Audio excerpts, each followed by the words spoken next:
Hello everyone, myself Sneha Chaudhary, a first year MBA student in Kalyani. And 1 year ago, I was exactly at that place जहाँ पे आप हो.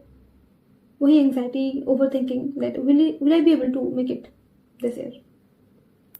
So in this particular video, I'll be talking about कि कैसे मैंने last के 2 months में revise किया and how I improved from 500s till in the last mock मैंने 711 score किया था and finally in NEET I scored 690. सो इस वीडियो में I will be talking about कि लास्ट के 2 months में मैंने कैसे रिवाइज किया था. Because at this point of time you must be stressing over कि कैसे रिवाइज करें. आप में से बहुत स्टूडेंट्स मुझे पूछ भी रहे थे कि दीदी इस टाइम पे हाउ टू रिवाइज, आपने कैसे रिवाइज किया था. अभी के लिए first and the most important point, mock test. मैं जनरली मिड मार्च से डेली एक मॉक टेस्ट लिखना स्टार्ट कर दिया था मैंने.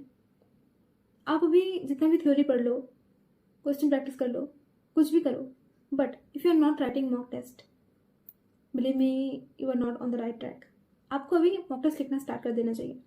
लाइक अभी अगर आप फुल सिलेबस मॉक टेस्ट नहीं दे पा रहे हो, it's fine, but at least start writing mock test. मैं लास्ट के 50 डेज में अराउंड 55+ मैंने फुल मॉक्स दिए थे. 1 day 1 mock. That was very simple, and this thing literally changed my preparation. Now you will be asking, दीदी why daily mocks?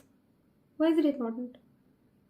अगर जब आप डेली मॉक्स लिखते हो ना, तो आप उस हैबिट में आ जाते हो. आपका एग्जाम डे के दिन टेंशन नहीं होता कि भाई मेरे को एग्जाम लिखना है, क्योंकि आप लास्ट के 50 डेज में 45 डेज में डेली एक मॉक टेस्ट लिख चुके होते हो. यू आर इन हैबिट बनने में कितने दिन लगता है? 21 days. एंड आप उसके दुगना दिन से लिख रहे हो, तो आप बहुत ही काम एंड कंपोज रह सकते हो एग्जाम डे के दिन. इसीलिए in last 40 to 45 days try to write 1 full mock daily. I assure it will be greatly beneficial. Then you get to know कि किस टाइप के क्वेश्चंस एग्जाम में आते हैं. It is also very important. आप एग्जाम का pressure handle करना सीखते हो. आप एक टाइम बाउंड वे में कैसे कैलकुलेट करना है, कैसे फोकस रहना है, कैसे वो 3 घंटे में ना अपना फोकस सबसे जो माइंडसेट है, जो स्टेट ऑफ माइंड है, उसको काम रखते हुए कैसे वो 3 घंटे को बेस्ट वे में यूटिलाइज करना है, उसका प्रैक्टिस करते हो. तो writing मॉक्स is very very important. अभी मॉक टेस्ट तो लिखते हो, आपको आपके मार्क्स ही पता चल गए, क्या हो गया, खत्म, कि आज का काम तो खत्म हो गया. मॉक टेस्ट लिख दिया, 500 में आ रहे, 600 में आ रहे, कुछ भी आ रहे. No, now the real game starts.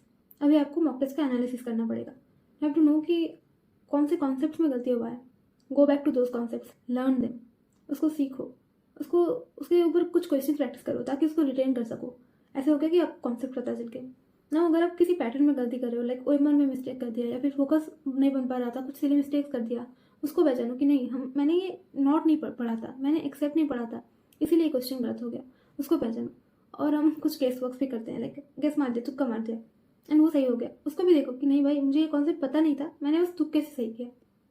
उसको भी एनालाइज करो, एक डीप एनालिसिस करो पेपर का, ताकि you get to know about the weaker areas. आपको भी आपके मार्क्स कुछ नहीं मैटर करता कि आपको अभी कितने मार्क्स आ रहे हैं. आपको अभी मॉक टेस्ट के थ्रू एग्जाम टेम्परामेंट डेवलप करना है, एंड आपको अभी आपके वीकर कॉन्सेप्ट्स, वीकर एरियाज पता करना है. बस उसके ऊपर काम करना है, उसको इम्प्रूव करना है. बस मॉक टेस्ट लिखने का यही सब इंपॉर्टेंस है. व्हाट आर द पॉइंट्स कि आपको अभी इम्प्रूव करना है. अभी आपको मम्मी पापा को थोड़ी बोलना है कि मम्मी अभी मेरा 600 आ रहा है, 650 आ रहा है, एंड फिर सुकून से बैठ के.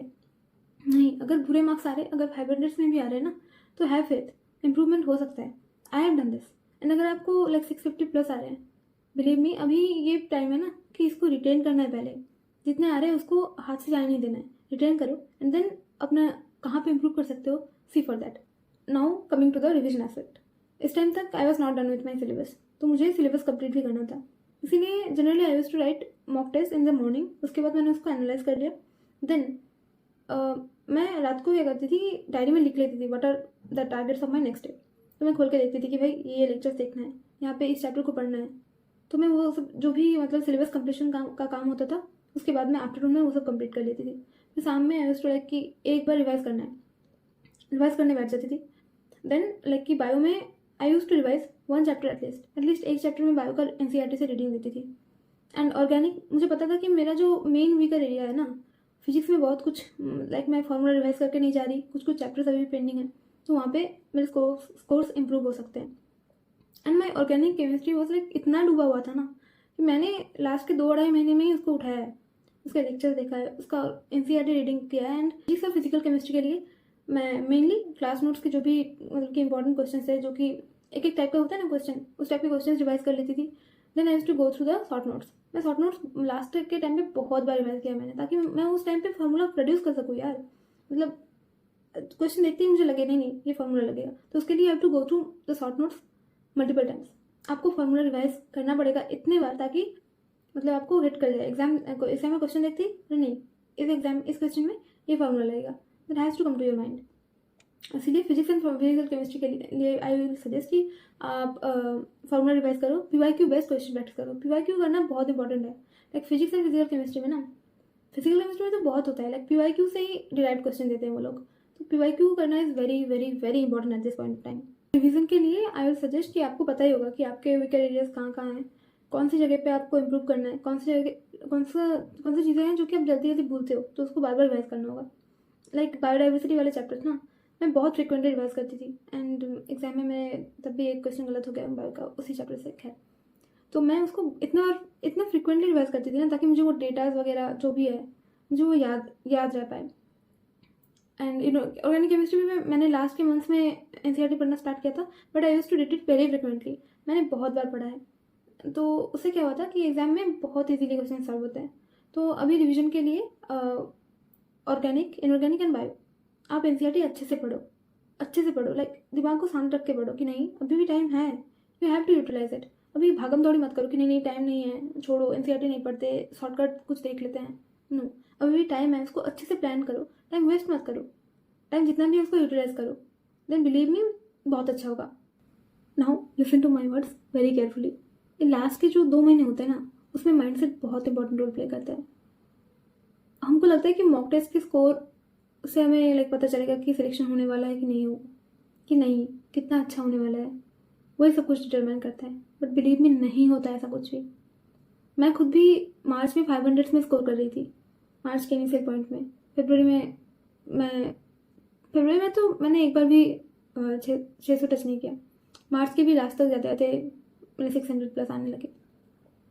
तो eight this point of time आपको अपने जो नर्व्स है ना, उस पर कंट्रोल रखना पड़ेगा कि नहीं अभी जितने भी कम मार्क्स आने हैं आने दो, कोई बात नहीं है, I will improve. Have faith on yourself ना।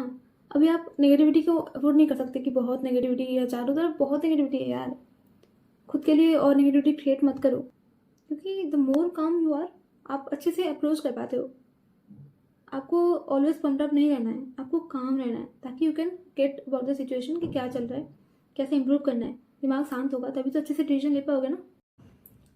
आप एक डायरी मेंटेन कर सकते हो, जिसमें रात को आप नेक्स्ट दिन के लिए प्लान कर लोगे, ये चैप्टर सबको पढ़ना है, ये चैप्टर सबको रिवाइज करना है, आपको मॉक टेस्ट देना है, उसका एनालिसिस करना है पूरा अपने तरीके से। क्योंकि मैं आपको पर्सनलाइज्ड वे में बोल तो नहीं सकती कि आपका कौन से वीक पॉइंट्स है, आपके कौन से स्ट्रॉन्ग पॉइंट्स है, मुझे थोड़ी पता है। देखो मैं खुद प्लान करती थी, तो ऐसे ही आप भी प्लान करो। आपको पता होगा ना कि किस पॉइंट पे आप लैग करते हो, कहाँ पे आपका गलतियाँ हो रहा है, तो वो सब आप इम्प्रूव करो। I can give you a rough idea. मैं आपको थोड़ी आपके लिए मैं आपको पर्सनलाइज स्टडी प्लान थोड़ी दे सकती हूँ, because I don't know you ना। हर एक का अलग अलग स्टडी पैटर्न होगा, हर एक का अलग अलग वीक पॉइंट्स होगा। सो उसको आप पहले एनालाइज करो and then work on it. At this point of time self doubt आना, ओवर थिंकिंग करना, सब कुछ नॉर्मल है।